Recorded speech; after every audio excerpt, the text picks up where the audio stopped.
ഒരാൾ അല്ലാ എന്നൊന്ന് പറഞ്ഞാൽ ഏത് സമയമാകട്ടെ, അയാളിങ്ങനെ ഇരുന്നപ്പോ പറഞ്ഞു അല്ലാ, ഒന്ന് കിടന്നപ്പോ പറഞ്ഞു അല്ലാ, നടന്നിട്ട് കുറെ നേരം കുഴങ്ങിയപ്പോ അയാളെ നാവിലൂടെ വന്നു അല്ലാ. വലിയ ദിക്റല്ലേ അത്.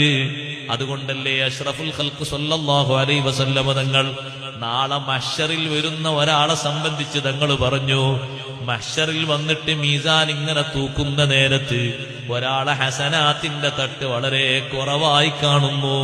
അയാളെ മനസ്സിന്റെ പേടി കൂടുതലായി, മുഖത്തിന്റെ നിറക്ക മാറിപ്പോയി. മീസാന് കനം തൂങ്ങിയാൽ വലിയ സന്തോഷമാണ്.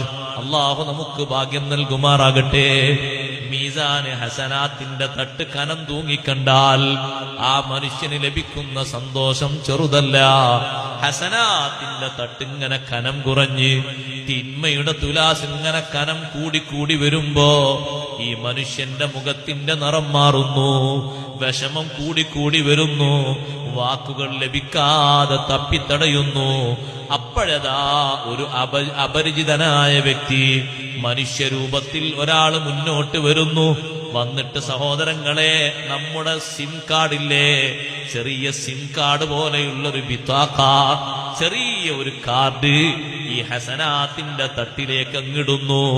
ഹസനാത്തിന്റെ തട്ടിലേക്ക് ഇടുമ്പോ നന്മയുടെ തുലാസ് ഇങ്ങനെ കനം തൂങ്ങി മേലോട്ട് വന്ന് തിന്മയുടെ തുലാസ് കനം കുറഞ്ഞു പോയപ്പോ ഹസനാത്തിന്റെ തട്ട് പൊങ്ങി വന്നപ്പോ ഈ മനുഷ്യന്റെ മനസ്സിൽ വല്ലാത്ത സന്തോഷവും കുളിരും വന്നു.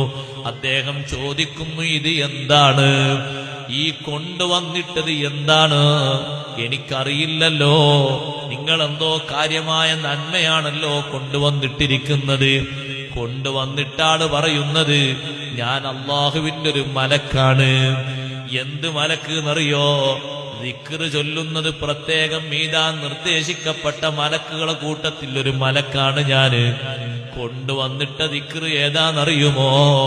രോഗഗ്രസ്തരായി നിന്റെ വീട്ടിൽ കുറെ കാലം നീ കിടന്നപ്പോ വേദന കൊണ്ട് ചെരിഞ്ഞും മറിഞ്ഞും കിടക്കുമ്പോ നിന്നെ താങ്ങി പിടിച്ച് വെള്ളം തരാൻ വേണ്ടി, ഭക്ഷണം വാരിക്കോരി തരാൻ വേണ്ടി, വണ്ടിയിലേക്ക് ട്രീറ്റ്മെന്റിന് കൊണ്ടുപോകാൻ വേണ്ടി വെക്കുമ്പോ നിന്നെ അതാ ഒന്ന് പൊക്കിയെടുത്തിട്ട് പുറത്തേക്ക് കൊണ്ടുപോയി ഒന്ന് കാറ്റുകൊള്ളാൻ വേണ്ടി ചാരിയിരുത്തുമ്പോ എല്ലാ ഘട്ടങ്ങളിലും വേദന സഹിച്ചുകൊണ്ട് നിന്റെ നാവിലൂടെ വന്നൊരു ദിക്റുണ്ട്, അല്ലാ അല്ലാ